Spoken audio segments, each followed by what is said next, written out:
Welcome to our channel, your Tagalog English translation short videos.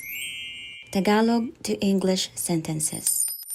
In today's video, we are going to learn Tagalog English speaking practices lesson for all part 2. Huwag mo itong dudumihan. Don't make this dirty. Huwag mo itong dudumihan. Don't make this dirty. Huwag mo itong iwawala. Don't lose it. Huwag mo itong iwawala. Don't lose it. Magkano ang kailangan mo? How much do you need? Magkano ang kailangan mo? How much do you need? Kaarawan ng tatay ko ngayon. Today is my father's birthday. Kaarawan ng tatay ko ngayon.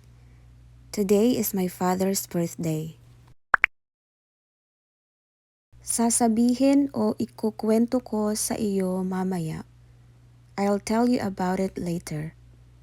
Sasabihin o ikukwento ko sa iyo mamaya. I'll tell you about it later. Taga-Australia ka ba? Are you from Australia?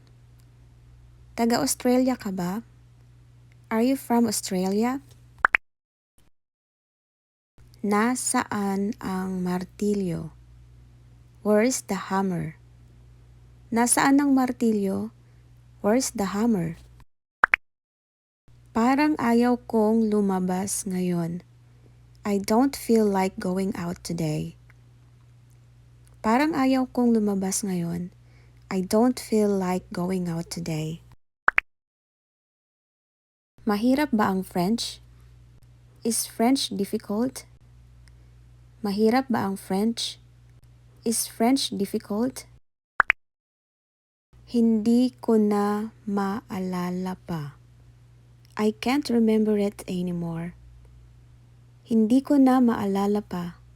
I can't remember it anymore. That's all for today. Thank you for watching. Hope you learned something today.